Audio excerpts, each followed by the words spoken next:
I'm going to challenge you today to make a real difference. Today I'm going to challenge you by the end of the show to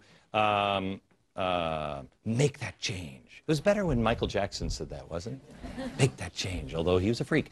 I read an amazing excerpt from some blogs and some emails of a survivor in Japan, an American who teaches English in Japan. Here's how she described the atmosphere. Listen to this. No one has washed for several days. We all feel grubby, but there is so much more important concerns than that for us now. I love this peeling away of non-essentials, living fully on the level of instinct, of intuition. There are strange parallel universes happening. People are lining up for water and food, and yet a few people are out walking their dogs. She continues, somehow I can feel my heart opening very wide. My brother asked me if I felt small because of all that was happening. I don't. Rather, I feel part of something happening that is much larger than myself.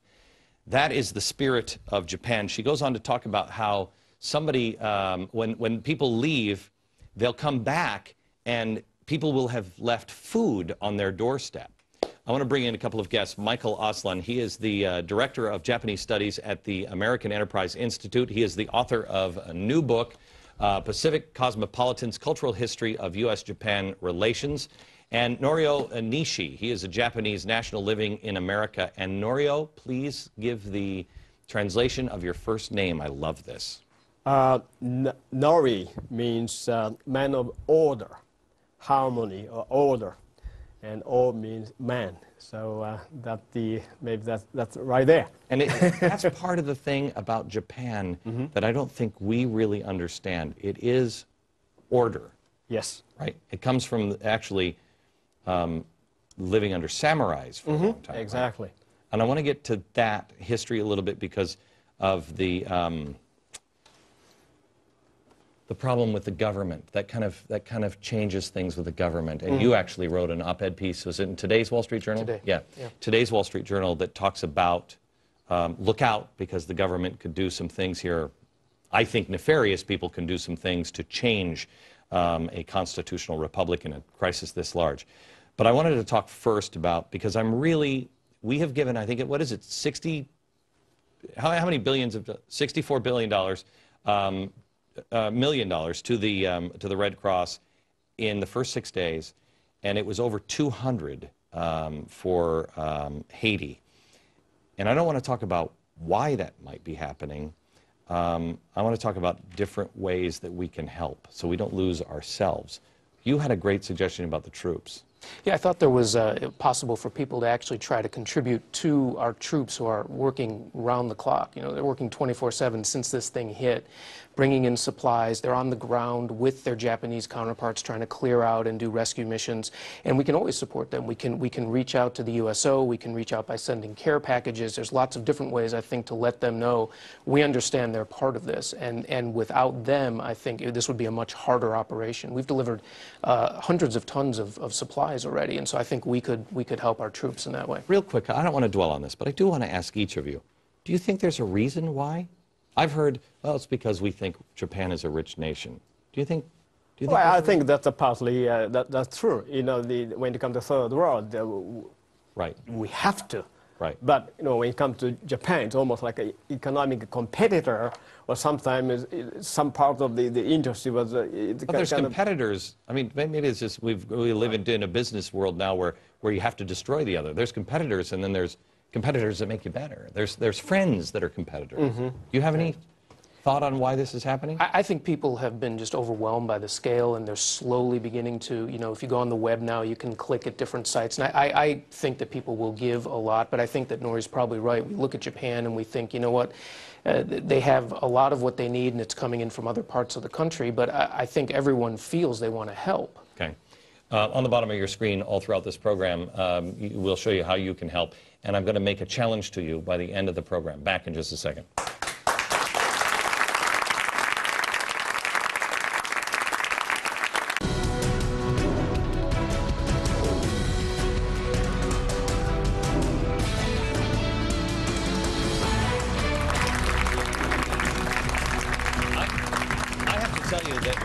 watching the news break here, and we were just talking about the the reactor and the reaction of the press. It's out of control. You know, they said that we should make sure we buy those iodine tablets. This is the Surgeon General. It's 1/1000th the level of radiation that Chernobyl had coming across Europe. 1/1000th. Why, when there's so many other things to focus on in Japan? Michael Oslin, he is the director of Japan Studies at the American Enterprise Institute, and Norio Nishi is here. He's Japanese national living in America. And I want to spend a couple of minutes here just talking about what we can learn from Japan and why we're seeing the things that we had. There's Nintai is a concept that I had never heard about. What is Nintai? Yes, Nintai has been developed by the Japanese samurai class. As you know, Japan has been ruled by the samurai class for 1,000 years. The key concept of samurai lifestyle is Nintai. Nintai means endurance, perseverance, steadfastness. You do not, when you confront with the danger, when you confront with the calamity, you don't shout, yell, and lose your head. You just take the pain. You just go forward. And that is the kind of attitude or lifestyle that the samurai people developed that permeate every single aspect of the Japanese society. That's what the Nintai is all about. It is, would you agree that we used to have this? Because it's honorable. We're asking, I actually read people's blogs and heard people on TV saying, why is there no looting? Because there's no honor in that. And doesn't it say something about us that we're asking that question? I think we used to have that idea of you know, when we're opening up the West, and you'd have the endurance of the pioneers and settlers. And I don't think it's necessarily lost, but I think it's always been a part of Japan. There's another side of it, too, that's, I think, equally important that developed. You know, the samurai ruled Japan for about 700 years. And this other side is this tension between what they called duty and obligation. Duty is what you had to do legally. It's, you know, if you were a samurai, you had certain things you had to do, and the law bound you. Obligation were your relations with your fellow man, and they were often in tension. And the most famous story in Japan is something, I mean, probably everyone here has heard of, the 47 Ronin, the 47 samurai, where they wanted to avenge what they thought was the unlawful death of their lord. But they weren't allowed to do it according to duty. It was illegal. So they had to choose what to do. They chose obligation, but they didn't run away from the duty, meaning they chose it knowing that if they were successful in repaying the honor of their lord, upholding his honor, they would go to their deaths by the legal system. And they chose to do that. They had to somehow bring the two together. But what they didn't do was attempt, for example, to say, well, it wasn't our, you know, we weren't doing that, it wasn't our fault. And this idea of duty and obligation, I think, has helped shape. That is kind of like Allen West. When he went, Congressman Allen West, he was questioning a terrorist, knew that this terrorist had information that was going to get all of his troops killed. So he went in and he threatened the guy, and he said, I know you Americans, you'll never do it.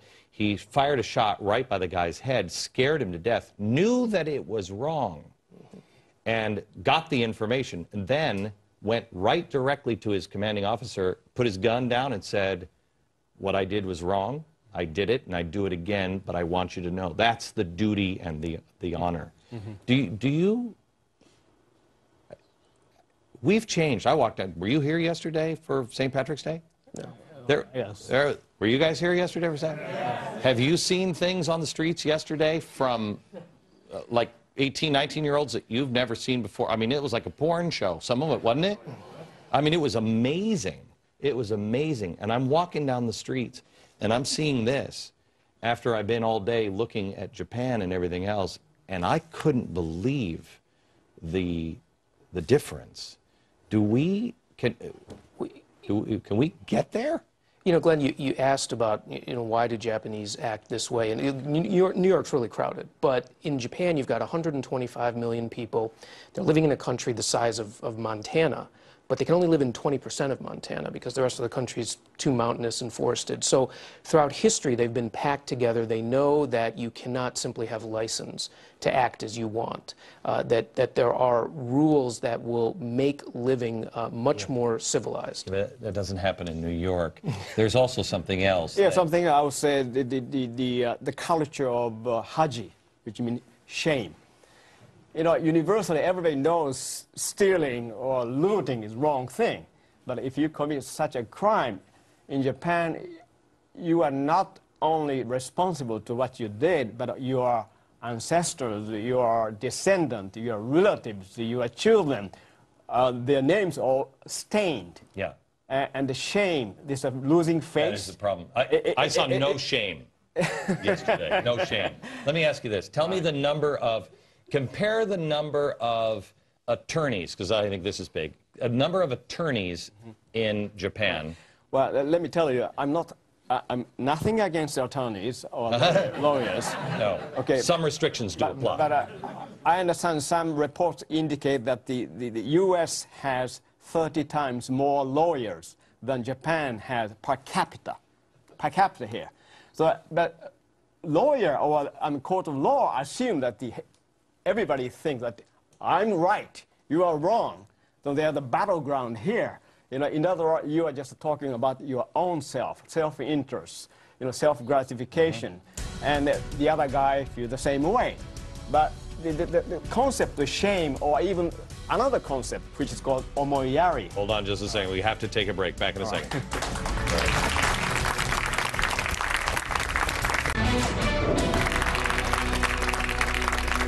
He is a Japanese national that has lived in this country for about 20 years, and we were talking about the difference between even just our legal systems here. And you were just about to get to a really important point, the difference between us. What is it? Yes, so it is the concept of omoyari in Japan, that the virtue, meaning you have to give the utmost regard and respect to your neighbors, to others, transcending your own interests, your own needs and wants. But in the modern litigated society, it becomes the other way around. It's all about me. It's about me, my right, my wants, my needs. All right, I want to switch gears here because we've been following the Japanese story, I think in a different way this week than everyone else, and we've also been following a different story of the Fogel family. This is a story that is amazing to me, and you don't find it anywhere. I am struck by the good versus evil of this story. In Israel, terrorists killed a father as he slept in bed after Shabbat dinner. They stabbed and cut the throat of his 3-month-old infant in his arms.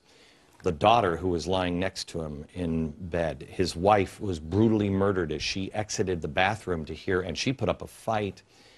The terrorists went on to kill 2 more sons, stabbing them to death. It was a brutal, brutal scene. I have seen the photos. One of these children was 4 years young, the other 11. Fogel's 12-year-old daughter came home to this horrific scene, and 2 of her brothers were spared from death because they were hidden in the darkness. In the ultimate sign of strength, the 12-year-old Tamar swore to be a mother to her surviving siblings. Grandfather went on to give this beautiful talk about how we cannot be angry or look for revenge. And a little girl showing incredible strength as the Palestinians then celebrated. They were passing candy out in the streets, honoring this horrible act of terrorism. Candy. There is a powerful darkness growing, but as I have told you before, I grew up in Seattle, so I know, noonday, when the sun can be at its brightest, there are clouds up there. Shadows aren't quite so dark, but when the sky is clear, the shadows become very, very dark. The shadows become black. It's as the sun is at its full brilliance that you notice it. And you have a choice. Are you part of the light or the dark? You can stand in the light or the dark. Lightness, I warn you, will always win. It may be a tough slog to get there, but light destroys darkness. Darkness can never destroy light. Our greatest physicists could come into this room and they cannot open up anything that will bring darkness into this room. One of the cameras show all the lights. Nothing can bring darkness into this room. Nothing. But I can send my daughter down to the Home Depot, give her $6, and she can bring light into a dark room. Turn off the lights. Turn them all the way off. For $5 or $6, you can pierce the darkness. But it doesn't work the other way around. I will show you, beginning next, on how you can be a symbol of light in growing darkness.